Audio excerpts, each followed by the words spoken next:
Hi, this is Dr. Gregory Sadler. I'm a professor of philosophy and the president and founder of an educational consulting company called Reason.io, where we put philosophy into practice. I've studied and taught philosophy for over 20 years, and I find that many people run into difficulties reading classic philosophical texts. Sometimes it's the way things are said or how the text is structured. But the concepts themselves are not always that complicated, and that's where I come in. To help students and lifelong learners, I've been producing longer lecture videos and posting them to YouTube. Many viewers say they find them useful.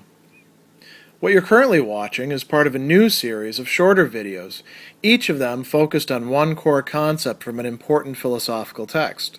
I hope you find it useful as well.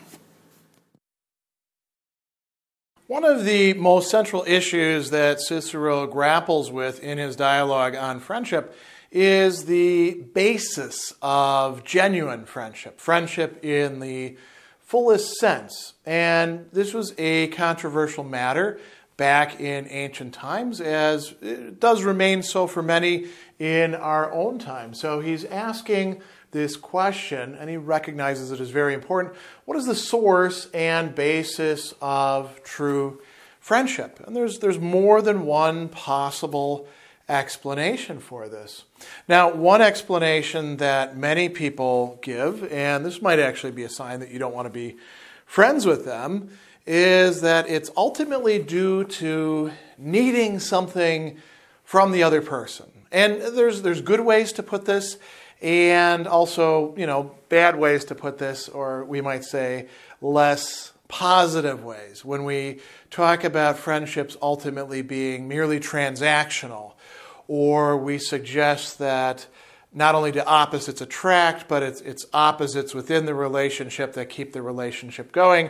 We're saying that one person is supplying something that the other person can't themselves provide, and that's the reason why they're attracted to each other, and that's the reason why they would stay with each other, and that's the reason why they would do good things for each other, and that's the reason why they would feel goodwill or affection towards each other, which are absolutely central in friendship. Now, we could put it in terms of complementarity and think about romantic comedies and all of those sorts of things. Oh, you find somebody who's very unlike you, and they introduce some spice to your life because you're a straight-laced person and they're the punk, or vice versa. You're the spontaneous artistic person, and they provide order to the chaos of your life.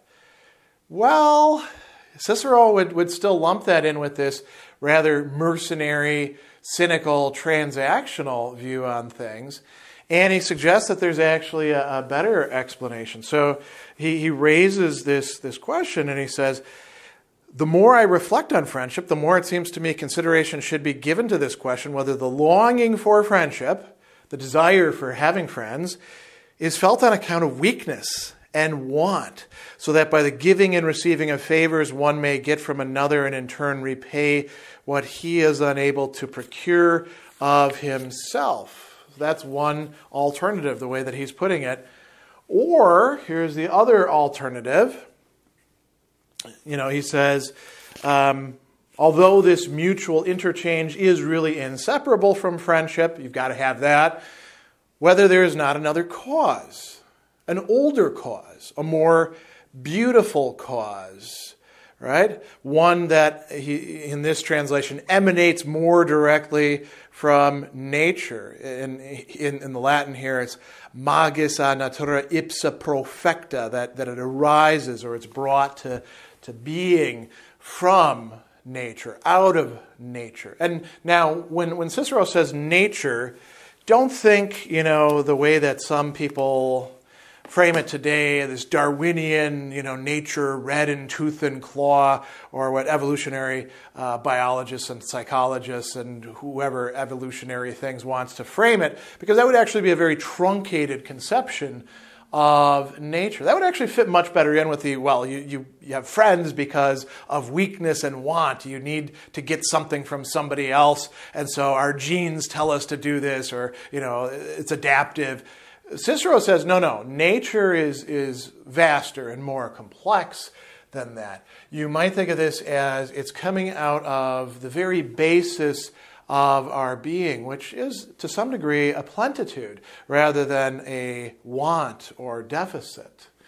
And so he goes on and he tells us that friendship, genuine friendship, not just friendship in terms of usefulness or even what Aristotle called the friendship of pleasure, but genuine friendship where we want to know the person themselves. We want to be with them because of who they are, and we develop this intimacy where we value the friend not just for what we're getting from them, but for what they are and what we can be in a relationship with them. So he says that in this kind of friendship, there's nothing false, nothing pretended. Whatever is there is genuine and comes of its own accord. Therefore, it seems to me friendship springs rather from nature than from need, and from an inclination, an applicazione of the soul with some feeling of love, sensu amandi in the Latin, rather than from calculation of how much profit the friendship is likely to afford. And he provides us with a number of different considerations to support this. He tells us first that if we observe even just animals and then other human beings, which are animals too, we notice that this inclination and this feeling of love or affection is indeed natural to animals. Now he gives, the commonplace of, he says, this feeling may be perceived even in the case of certain animals, which up to a certain time so love their offspring and are so loved by them that their impulses are easily seen. And this is the go-to in ancient thought, but, given all that we now know about animal behavior and its seeming plasticity, you can find cases of animals brought up with each other, very different species. Sometimes not even, mammals and other mammals, but mammals and birds that somehow create a kind of friendship where they clearly enjoy each other's company, they have something in common, they take care of each other, they show affection to each other. You might think, for example, you see a lot of these videos on YouTube, the one with the owl and the cat who would play with each other. Or, other examples, you can come up with countless ones. Human beings do this in terms of familial relationships. Not every family is a good family, of course, but he says there's an affection that we can find even more evident in human beings from the affection existing between children and parents, which cannot be destroyed except by some execrable crime, and again from that kindred impulse of love, which arises when we've met someone, and we'll look at that in a moment. Now notice that Cicero is not saying that it's an automatic thing, this affection between parents and children. It's something that has to grow. Nowadays we think of it in terms of attachment, right? And there could be reasons why it doesn't work. A terrible crime? Abuse of the children, neglect of the children. In that case, children may not, in fact, feel affection towards their parents. Or they might feel a kind of tragic affection, which will never be satisfied. And there are some parents who are genuinely horrible parents, probably shouldn't have their kids. But in most cases, I think we can say that we see across cultures, across time, this impulse there. And Cicero says this comes from nature. It's even more so in the case of people, he says, who share with us some habits and nature. And the word for habits there is moribus actually here, cuius cum moribus et natura congruamus, right? And so this notion of agreement or a commonality, congruamus, we are congruent literally in it. We are able to be on the same page with them. So we feel some affection towards them. Now, you might say, well, okay, so bad people like hanging out with other bad people. They could be sharing in all sorts of bad habits and and maybe people have a bad nature. And Cicero says, really, this works the most when we're talking about good people, when we're talking about those who have virtue and those who have a kind of uprightness, and he uses this word probitas there, as opposed to some of the other vocabulary that we might expect to see in the Latin. And uprightness, rectitude, doing the right thing, honesty, these are all sort of synonyms for each other. So when these people appear to be upright and virtuous, then we are attracted to that. He says that we see in our friend, as it were, a sort of lamp of uprightness and virtue. And then Cicero goes on and he says something that I think a lot of people might find kind of controversial. There is nothing more lovable than virtue, nothing that more allures us to affection, since on account of their virtue and uprightness we feel a sort of affection, even for those we have never seen. And he says, is there anyone who does not dwell with some kindly affection on the memory of Gaius, Fabricus, and Manius Curtius, though he never saw them? Like us, if we're interested in them. And he goes through another set of people who we hate, even though we've never met them. Tarquin the Proud, Spurius Cassius, or Spurius Maelius. Looks like the Spuriuses must have been problematic, right? And he even talks about, again, against two leaders we had bitter struggles for the empire of Italy, Pyrrhus and Hannibal. Now, this is interesting. These are two people who were sort of the big baddies, the enemies of the Roman Republic. Pyrrhus was somebody who we don't know very much about typically, although we can look at his biography if we want to, because of the word Pyrrhic victory, because he threw in so many troops and lost so many troops in winning that he said, another victory like this will lose me the war.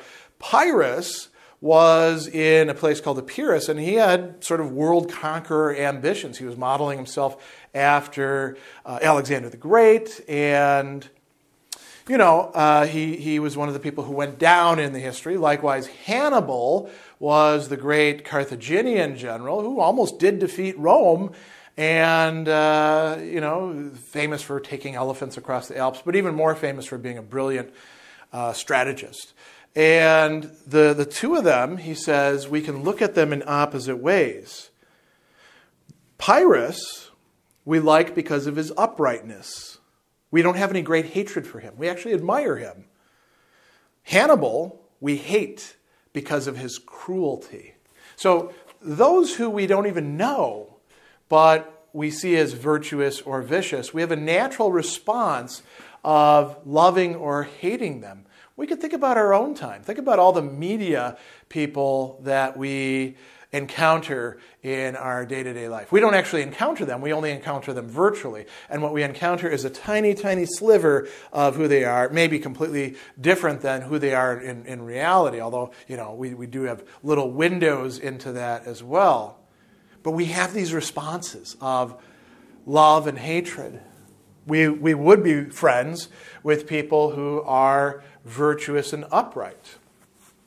And so this is something that Cicero thinks is natural to us. Does this mean that it's a guaranteed thing? No, because there could be vicious people who like other vicious people, but this is something that does, he says, hold for the most part.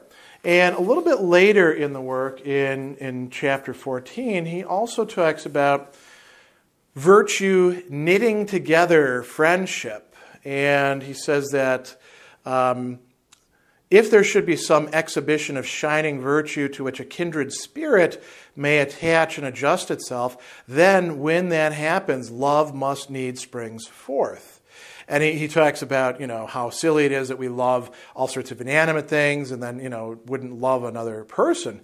And he says that it'll be granted as a fact that good people love and join to themselves other good people in a union which is almost that of relationship, propinquitas, and of nature.